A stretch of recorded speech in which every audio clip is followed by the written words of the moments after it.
दोस्तों नमस्कार, मैं राजेंद्र द्विवेदी, यूनिट मीडिया। लोकतंत्र और जनता कैसे कैसे निर्णय करती है, किसकी लोकप्रियता बढ़ाती है, किसकी घटाती है, यह एक बहुत बड़ा विश्लेषण का विषय है। अब उत्तर प्रदेश का चुनाव परिणाम आ चुका है। 255 सीटें बीजेपी को मिली हैं और इसमें प्रधानमंत्री नरेंद्र मोदी, योगी आदित्यनाथ दोनों को क्रेडिट जा रही है। दोनों के एजेंडे पर अलग अलग विश्लेषण हो रहा है, लेकिन सबसे इंटरेस्टिंग मज़ेदार मैं आपको दो मंडलों की बात कर रहा हूँ। एक वाराणसी मंडल की, जहाँ प्रधानमंत्री नरेंद्र मोदी चुनाव के अंतिम चरण में, जहाँ 7वें चरण में चुनाव हुआ था, 3 दिन वहाँ पर कैंप किए। और दूसरा योगी आदित्यनाथ का गोरखपुर मंडल, जहाँ तीसरे चरण में, छठे चरण में चुनाव हुआ था 3 मार्च को, 7 मार्च को होता। अब मैं इन जनपदों के मंडलों को बताऊं कि किसकी लोकप्रियता का मानक क्या होगा। क्या मोदी पर योगी भारी पड़े अगर मंडल की समीक्षा करें तो? सबसे पहले हम गोरखपुर की करते हैं। गोरखपुर मंडल में 28 सीटें हैं और वाराणसी मंडल में 28 सीटें हैं। गोरखपुर मंडल की 28 सीटों में 27 सीटें योगी आदित्यनाथ के नेतृत्व में जीतने में सफल है कि योगी आदित्यनाथ ने सर्वाधिक मेहनत की थी। एक सीट केवल महाराजगंज की फरेंदा बीरेन चौधरी एक अपना व्यक्तिगत स्तर पर जातीय समीकरण के आधार पर जीते हैं। बाकी 27 सीटें योगी आदित्यनाथ के नेतृत्व में उनका पूरा मंडल, गोरखपुर मंडल, जहां तमाम तरह के सवाल उठ रहे थे, गोरखपुर मंडल पे 28 से 27 सीटें जीती। दूसरा, प्रधानमंत्री नरेंद्र मोदी निश्चित रूप से लोकप्रिय नेता हैं और उनका एक कद है। उनकी तुलना योगी और मोदी की तुलना होती है, लेकिन वो प्रधानमंत्री हैं, मुख्यमंत्री हैं, दोनों में काफ़ी अंतर भी है। लेकिन अगर मंडल की करें, जहाँ गोरखपुर योगी आदित्यनाथ का है और वाराणसी मंडल जो प्रधानमंत्री नरेंद्र मोदी के माना जाता है, 2014 में, 2019 में वो लगातार सांसद चुने गए और 17 और 22 विधानसभा चुनाव भी मोदी के नाम पर बनारस मंडल समर्पित रहा। लेकिन 2022 के चुनाव परिणाम को अगर हम देखें तो बनारस मंडल की 28 सीटों में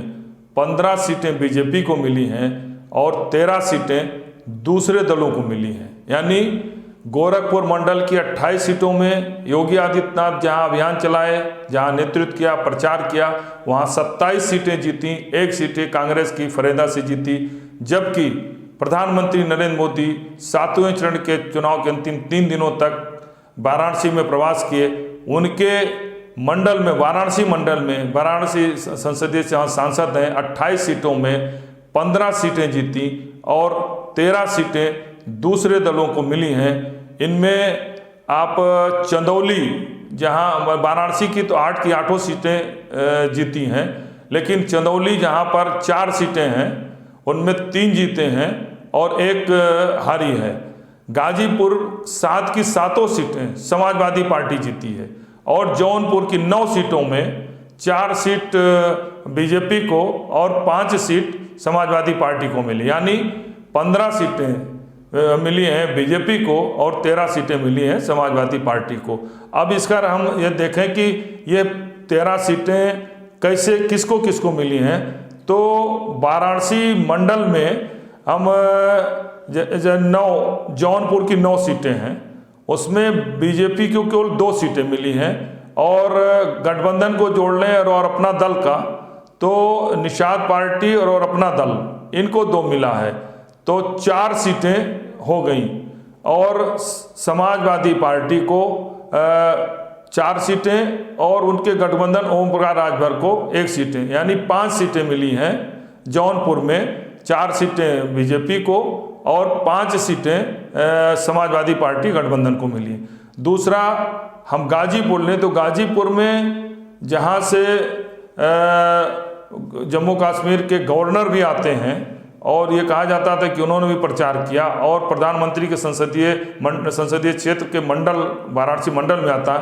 यहाँ गाजीपुर की 7 की 7 सीट पर समाजवादी पार्टी गठबंधन जीता है। 5 सीटें समाजवादी पार्टी जीती है और 2 सीटें ओम प्रकाश राजभर की पार्टी एसपी जीती है। इसी तरह चंदौली की 4 सीटों में 3 बीजेपी जीती है और 1 एसपी जीती है। वाराणसी की 8 सीटें बीजेपी जीतने सफल रही है। अब सवाल ये उठ रहा है, क्या लोकप्रियता को लेकर अगर इस मंडल की समीक्षा करें तो जनता, मतदाता किस आधार पर कैसे मतदान किया है, किसकी लोकप्रियता का आकलन कैसे किया जाए, यह अलग बात है। देश के प्रधानमंत्री निश्चित रूप से लोकप्रिय हैं, लेकिन योगी आदित्यनाथ निश्चित रूप से लगता है कि योगी आदित्यनाथ का प्रचार, उनके नेतृत्व में उनकी लोकप्रियता मुख्यमंत्री बनने के बाद गोरखपुर मंडल में बढ़ी है और इसी का परिणाम रहा कि उनको अप्रत्याशित परिणाम मिले हैं। दूसरा एक और सबसे इंटरेस्टिंग है कि गोरखपुर मंडल की 2 महत्वपूर्ण सीटें थीं कुशीनगर में, एक गोरखपुर में, एक कुशीनगर में थे गोरखपुर में। गोरखपुर की सीट चिल्लूपार, जहां से हरशंकर तिवारी, पहले उनके बेटे विनय तिवारी बसपा में थे, इस बार वो समाजवादी पार्टी में होकर चुनाव लड़े थे। माना जा रहा था कि उनके आने से एक नया माहौल बनेगा, लेकिन ऐसा नहीं हुआ। विनय तिवारी समाजवादी पार्टी में आने के बाद भी चुनाव हार गए। और दूसरा महत्वपूर्ण विकेट जो गिरा है वो भी कुछ तमकुही राज का है, जहां से कांग्रेस के प्रदेश अध्यक्ष लल्लू अजय कुमार लल्लू, जो 12 और 17 में लगातार विधायक चुने गए थे, वो 2022 में योगी के प्रचंड अभियान या उनकी लोकप्रियता के आगे अपनी सीट नहीं बचा के वो भी चुनाव हार गए।